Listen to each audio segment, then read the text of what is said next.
Hi and welcome back to the Citizen channel. Hope you're all staying safe and well. We have our player ratings and stats show today. As we look back at Seville 0 or nil, Manchester City 4. So we'll take that. Game 1 of the Champions League Group G. We'll take that, won't we? A bit more comfortable than I expected. As far as Seville are concerned, I think they took their league form into this game. They didn't look very confident at all. They're not doing very well in the league. And they didn't do that much in this one. They did make an effort just at the start of the second half, but obviously that left it open for City to sort of try and get the goals and finish the game off. So, it's not looking good for Seville. I can't see, based on what we've seen so far early doors in the league, they lost a couple of centre-backs in their close season. And I think they got a couple of new ones in, which obviously will take time to bed in, but I think they're going to struggle this season. I can't imagine getting anywhere near top 4. And of course, they'll be probably battling out with Copenhagen to see who finishes third and perhaps gets a Europa League place. But I don't expect too much from Sevilla based on what we've seen so far this season. Anyway, let's worry about City. Let's go on to City. Just what we needed to kick off the Champions League, especially when you look at the team. A bit wary, trying new faces out, but Pep had the confidence to do it, and perhaps, of course, he knew things we didn't know, didn't he? So we're going to have a look back at that game today anyway. And please, if you are new to the channel, slight different surroundings for the next 2 or 3 Citizen shows as I'm away at the moment. But we're back to our old routine by the time we get to look at the Dortmund game next week. But there we go. If it's a bit echoey as well, my apologies. Right, so let's have a look at this game. Please push that subscribe button, push the bell notifications so you know when these vlogs come out. All things City, past, present and forever. Give us a thumbs up as well and make an old guy who's sunning himself or trying to stay out of the sun. I'm not a sun worshipper. I try and stay in the shade as much as I can. That's probably why I'm not redding up too much. But I do occasionally. I will try and get a walk, but it's a bit warm at the moment, so not too much of that either. I can't. It's very hilly, and I'm getting a bit old for that. But anyway, let's get on with this. Match stats, yes. Seville, 6 shots, 1 on target. City, 24 shots, 10 on target. That's not bad going. 63% possession for City, 371 total passes for Sevilla, and 609 for us. 78% completion for them. Okay, probably on a par with Premier teams we play at times. 90% for us, which is fine. And corners, just 1 for them and 7 for us.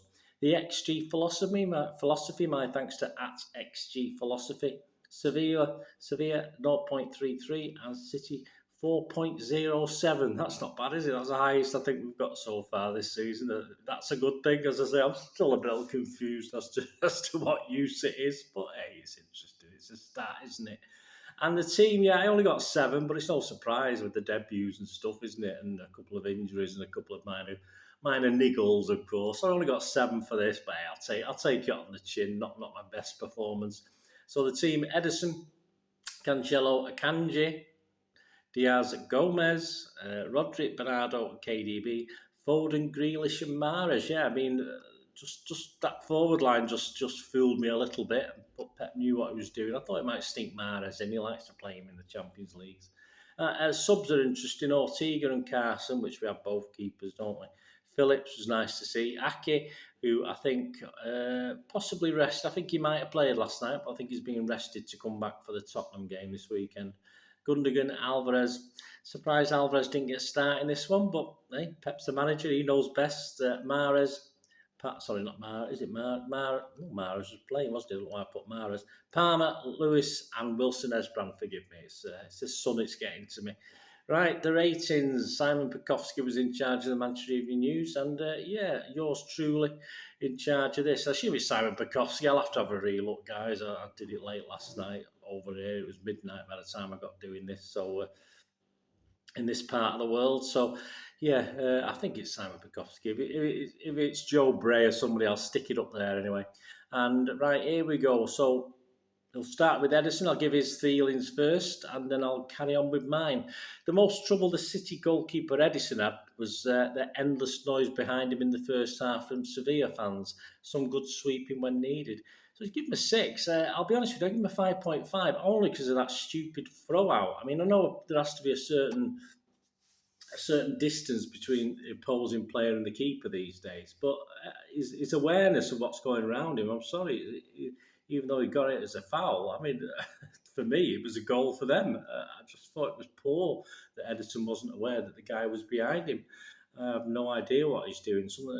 He's not been quite switched on for me, Edison, in some games this season. That just emphasises that. As I said, there might be a rule where if a goalkeeper goes to throw something, it's a player, then yes, it is a foul because the player's in his vicinity. But I just dropped him half a point because I just thought it just shows a lack of awareness by Edison. I'm a bit disappointed.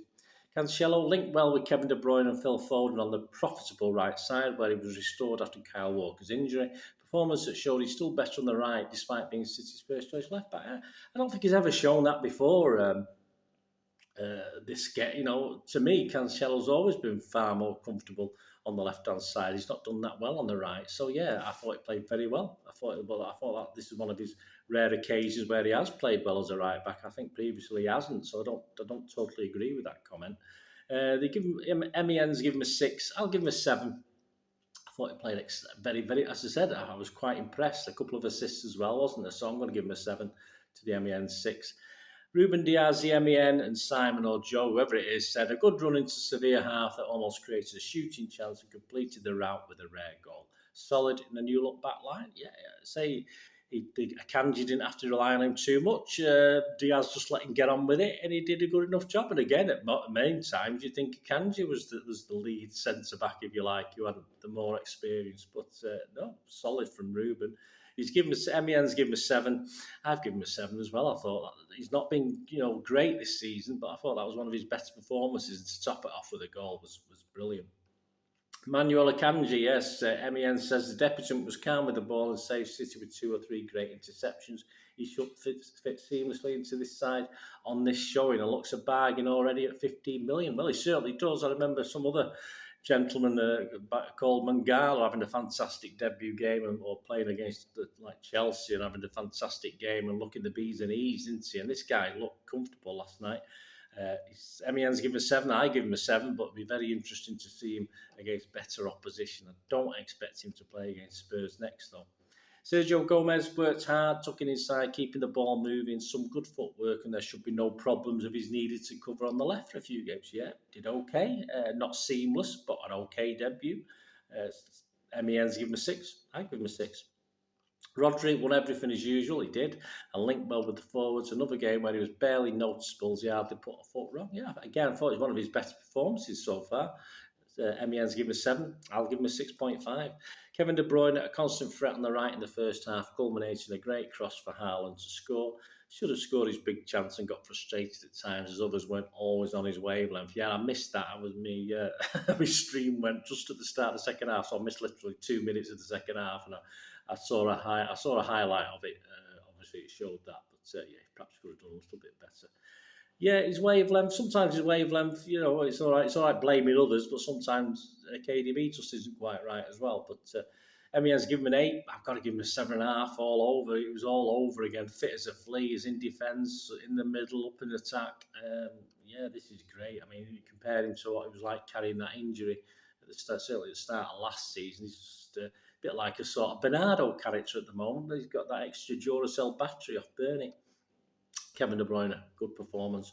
Bernardo Silva with De Bruyne outright. He did the running of 2 in midfield. When De Bruyne joined him, he kept diving forward, sparking the move for the important second goal. And yeah, M.E.N's given him a 7.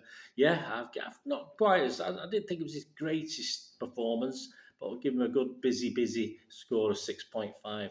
Jack Grealish, yes, possibly the most disappointed on the night for me as far as City concerned. You know me, I'm a big fan of Jack Grealish. He did struggle a little bit last night. What was initially a slow-paced game, and I think his pace dropped even more to sort of correspond with that. M.E.N said anyway, not short of attacking intent, he wasn't, but this was a familiarly frustrated performance for Grealish, who couldn't find an end product and might not keep his place versus Tottenham. I doubt very much he'll be playing against Tottenham. Looked devastated to be substituted. Yeah, he probably did, but he hadn't done enough.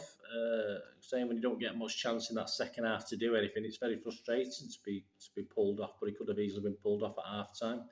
So yeah, he's got a 5 off the MEN, and I'll have to echo that. I'll have to give him a 5. On the night, my lowest score for City play. He just didn't look great at the pace of the game when it perhaps suited him just to up it just a little bit rather than get dragged down to the pace of that first half.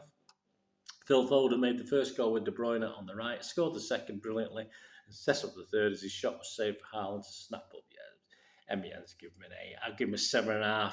Again, a very, not spectacular, but hey, when he needed to pull it out of the bag, he did.